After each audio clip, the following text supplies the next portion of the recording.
Hello everyone, thanks for tuning in to today's second video. We're going to have a look at the weather for the next 10 to 14 days for today's second video. So day 10 takes us to the 30th of September, the last day of the month, and we'll be able to extend out beyond that with the extended GFS and ECM ensembles over around a couple of weeks. Have a look at CFS V2 at the end of the video for the next 4 weeks, which gets us into the middle of October.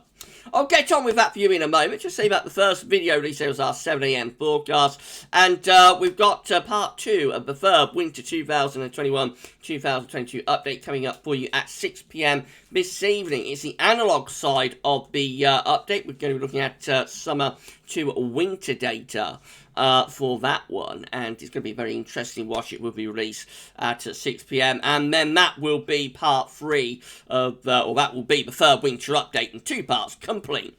Right, okay, so let's try and crack on with this one though. So here we go, starting with tropical Atlantic. We've got loads of interest areas. We've got this yellow X up here, which is actually the remains of Odette. So they're saying that a storm force, non-tropical low pressure system, the remnants of Odette, is located a couple of 100 miles southeast of Newfoundland.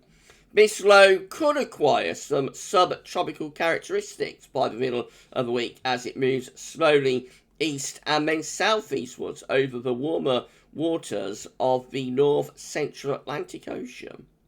30% chance of cyclone formation in the next 5 days. So that is like the remains, what's left of Odette. It might sort of reinvigorate, re-intensify, reanimate, come back to life in the next few days. And that'd be very strange if it does so, but there we go. We've also got a yellow X down here. That's disturbance 1. It's got a 10% chance of cyclone formation in the next 48 hours, and a 60% chance, quite a high chance of cyclone formation in the next 5 days. That's one to keep an eye on. We've got tropical storms Peter and Rose just here. So tropical storm Peter is giving maximum sustained winds of 50 miles per hour with a minimum central pressure of 1,005 millibars, moving west-northwest at 14 miles per hour.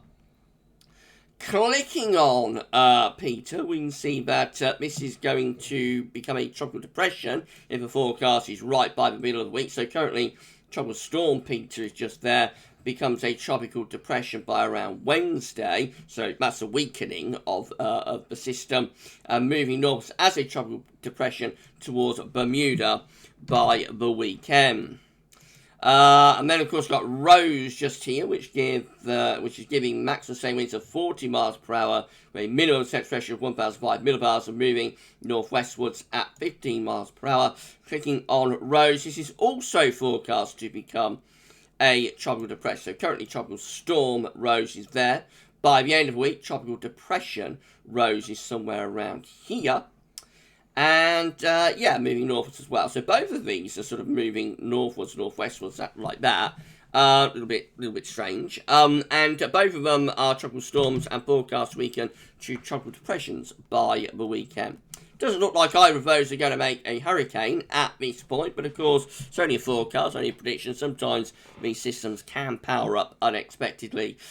So you know, they'll be keeping a close eye on those at the National Hurricane Center. Right, coming back to home, the central temperature is looking like this. So the CT for September is now standing at 17.2. Still exceptionally warm, over 3 degrees above average. It's provisional to yesterday, to the 19th of September. There's been an update on the weather outlook from Simon, aka Global Warming. And the projection that Simon has is that we're going to finish up with the CT for September at 15.7. Projection is 15.7, meaning that it's going to be a very warm September. Will be one of the warmest Septembers that we've recorded. You know, it's right up there with some of the warmest Septembers, but not the hottest. Not a 16 plus CT September, and like the warmest September on record, which was 2006 at 16.8. That is safe, as I said like the other day. But we're not gonna beat 2006. But it will be a very warm September, coming out somewhere in the mid to upper upper 15s. So yeah, really warm September. Not all that far away from August, you'll notice. So August came out at 15.8.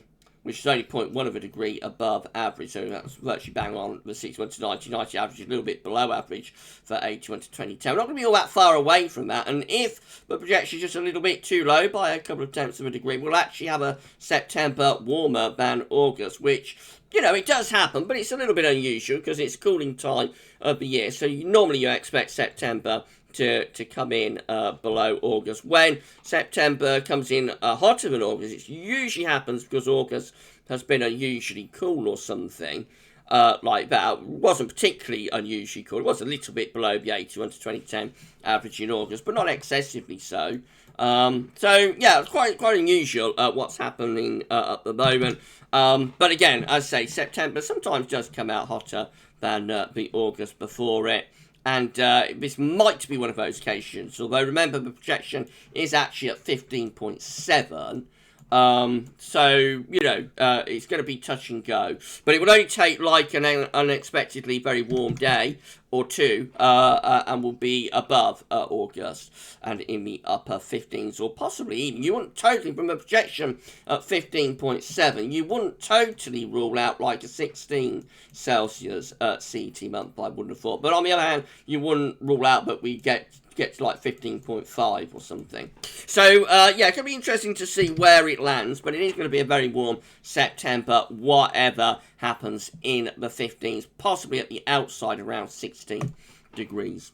GFS upper air temperature and precipitation ensembles looking like this the next couple of weeks. The red line is the 30-year upper air temperature average, or Colchester. This is another suggested location for this part of the video. If you'd like to have your local town or city featured within this section of our video, so please let us know through the comments or email me directly at GavsWeatherVids@gmail.com, and we are happy to feature your local town or city within this part of the video. Right, so at the moment, the upper air temperatures are around average for Colchester, but they're going to lift up a bit over the next 2 or 3 days, so it is going to get warmer again over the next couple of days.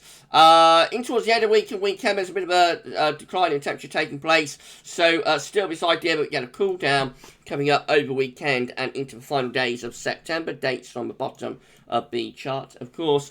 And into October, it does look quite a lot cooler then. Actually, temperatures going a little bit under the long-term 30-year average. Precipitation-wise, there's going to be a lot of dry weather over the next few days. Into the weekend and on into next week, increasingly unsettled. So as we move from September into October, it's looking cooler and wetter there on the ensembles today. Temperature anomalies from the 20th to 28th of September, a little bit above average. Precipitation anomalies from the 20th to 28th September, drier than average.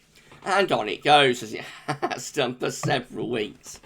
This is how the latest wind flow map from earthnullschool.net is looking. So plenty of low pressure in the North Atlantic, a deep low just there. That's Odette, of course, or what's left of Odette. Remember, that could reanimate over the next few days. Also low pressure up towards Greenland and Iceland. So plenty of low pressure up there, but actually it's this area of high pressure from the Azores that we're ridging in over the next couple of days, and then that ridge will weaken towards the end of the week and into the weekend. Right, let's start going through some chart data then. This is how the UK Met is looking from the weather outlook for midnight on Thursday. I'll just put the webcam back on, shall I, Fizz? Hello, I've returned. Right, so this is how the UK Met is looking for midnight on Thursday. Ridge in the south, low pressure to our north, trying to break down the area of high pressure. By the time you get through to Friday, Saturday, that ridge is still there in the south. It's not declining much. At this point, low pressure deepening in the North Atlantic, though, and eventually that low pressure does push through, takes a long time, but eventually the low pushes through later in the weekend, brings cooler, wet weather, particularly to northern and western areas. In the south, even up to midnight on Monday, it's still looking relatively warm, though, bringing up wind from the south, and the area of high pressure is not all that far away, just over the other side of the channel into France. That's as we get to with the UK Met. This is how the 6Z is looking. No, it's not. It's how the GFS midnight run is looking, sorry. So, on Thursday, high pressure will be to the south, low pressure to the north. Winds will be in from a west to northwesterly direction. More south in the north, mainly dry in the south. Over weekend, the high pressure gradually declines away and low pressure starts moving in from off the Atlantic. That brings outbreaks of rain with it.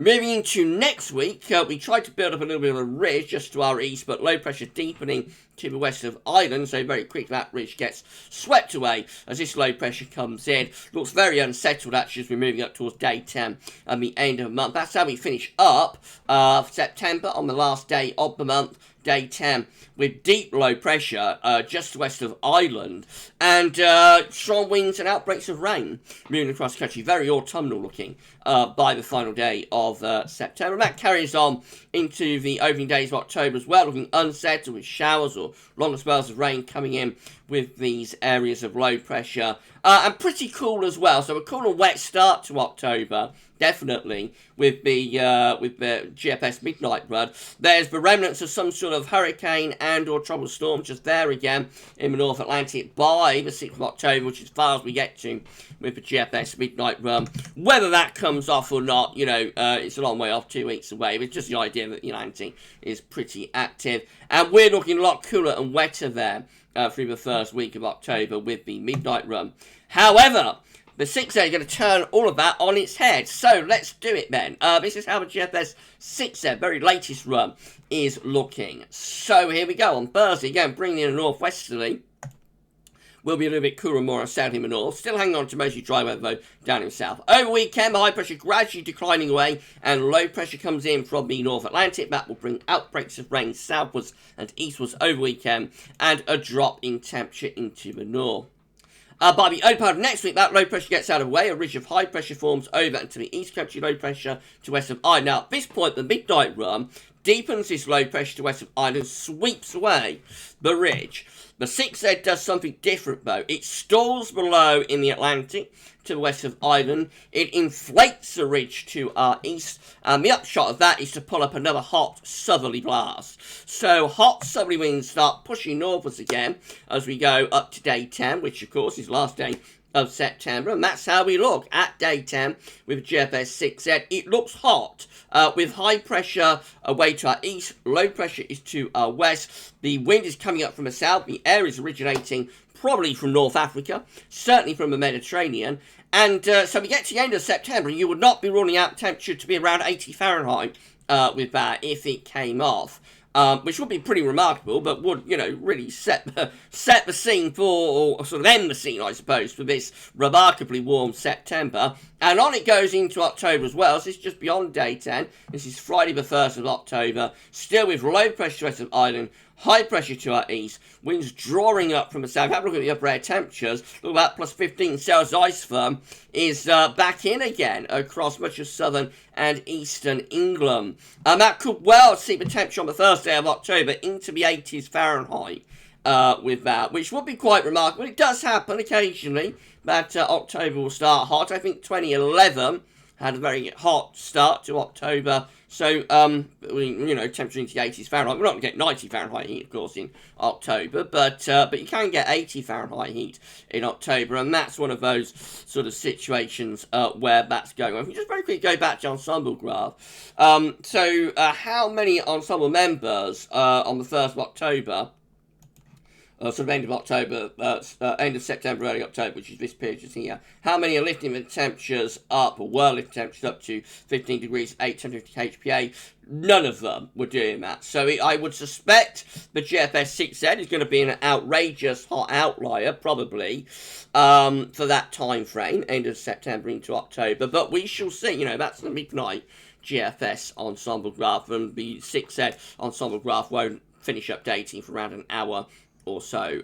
So we'll see how that plays out, but it does look synoptically as though it's probably going to be a big old outlier there, you know, a hot outlier for the end of September and early October. But given what's happened through this September so far, which has been a very warm September, you would not rule out that we might get another push of excessive and extreme heat from the south at some point. Now into the extended range, it takes us further through the first week of October. We find the ridge gradually easing away to our east. The Atlantic begins to push in.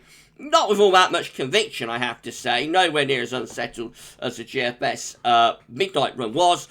We do finish up looking cooler and more unsettled, though, by the 6th of October. But compare that to, like, how it looked there, and go back a few days. I mean, the midnight GFS run was much more unsettled through the first week of October. So the 6Z is nowhere near as unsettled, although it does eventually break down the ridge and turns a bit cooler and more showery through the first week of October. Right, so all very strange with that. That's how the GEM is looking as well. So if you enjoyed the video, by the way, please smash your like button. Thank you so much for doing that. Drop a comment. So if you think, make sure you sub to the channel. We've only got to put on around over 30 subscribers now to get our first 100, to get to 12.1k subscribers. Incredible. Right, okay, this other GEM looks again. High pressure is reaching into south on Thursday. Low pressure is to our north. That's going to be mainly dry weather in the south, but will be more unsettled in the north. Over the weekend, not as unsettled with the GEM as like the GFS was showing. So there's discrepancy like from around Thursday, Friday onwards, to be honest. So the GEM has this ridge to our southeast, low pressure away to the northwest. That was generally dry and warm for the south. Over the weekend, the north will be a little bit more unsettled. Up to day 10, or moving towards day 10, it does turn more unsettled then as low pressure breaks through from off the Atlantic. We finish up actually looking quite wet by the end of September with low pressure over the top of the country, bringing showers along as well as rain and pretty cool temperatures as well. And then the ECM looks like this. So high pressure is still into south on Thursday, low pressure to the north of Scotland. Into Friday and Saturday, we've got high pressure to our south and east. Low pressure is out to west. Winds being drawn up from the south. This is delaying the breakdown of this prolonged dry and warm spell. So many areas stay reasonably dry, I would have thought, into the weekend. Eventually, the Atlantic belows push through between around days sort of 7 to 10. So similar to the GM, it does eventually get there, but all being pushed back day by day. So whether it actually ever verifies in the end, you know, remains to be seen. It does look quite cool and unsettled though by the end of the ECM run today. This is the precipitation forecast based on that ECM run from termeteo.com. So, yes, we've got rain in the north and west, very little of that getting into the south and the southeast, right way through to weekend. Lots of dry weather in the southeast. What rain there is mostly light and mostly confined to the west until sort of around day 8, and then low pressure does start properly pushing through. This is early part of next week though now, but low pressure by the early part of next week does start to push through, bringing showers and spells of rain. But remember, initially that was supposed to happen on Wednesday, then it got pushed back to around Friday, then it got pushed back to this coming weekend. Now it's pushed back again to Monday, Tuesday. So whether we ever get there, you know, remains to be seen. But at the moment, you have to say this ongoing, very, very warm and dry autumn looks like it's still got a way to go to me. These are the options on the table in the ECM ensembles day 4, day 10. How seriously we take these, I don't know, because these also are flip-flopping about all over the place. So this is the option on the table for day 10, though, from the Oceanic Met Office. Gets us to the 30th of September. 16 members of the ECM ensembles with high pressure reaching in the Atlantic going to Greenland. Low pressure is over top of the country. That's going to be cool and autumnal. 13 have high pressure to our north and also ridging in the Atlantic. Low pressure is to our south and east. Winds in from the east. That's going to be wetter for the south anyway. Will be wetter for the north. We're close to the high pressure. So it could be a little bit drier there. Winds will be in from the east, so probably quite cool. 7 with deep low pressure over the country. 7 with high pressure blocking within the northern latitudes. Low pressure just to our south. That looks quite wet. 4 with high pressure ridging to our north and east. That's going to be mainly dry and potentially very warm. That's kind of in line with the GFS 06z, I think, drawing up hot air from the south probably, and mainly dry. And then 4 have deep low pressure over the country. That looks very unsettled as well. So by day 10, all options, or nearly all of them, just those 4 here, but are doing something different, but nearly all options by day 10 have low pressure in the ascendancy. But again, this is not getting any closer than day sort of 8, 9, 10 I don't think. In 2 weeks' time, these are the options that we've got. This gets us to the 5th of October. 23 members of the ECM ensembles have high pressure reaching in the Atlantic and going north. There's probably weaker pressure around there. 17 with a mid-Atlantic ridge towards Greenland. Low pressure off the east coast of Scotland. That's going to be rather cool. And for the east, probably quite showery. And then another 11 have high pressure back in control, sitting over top of the country.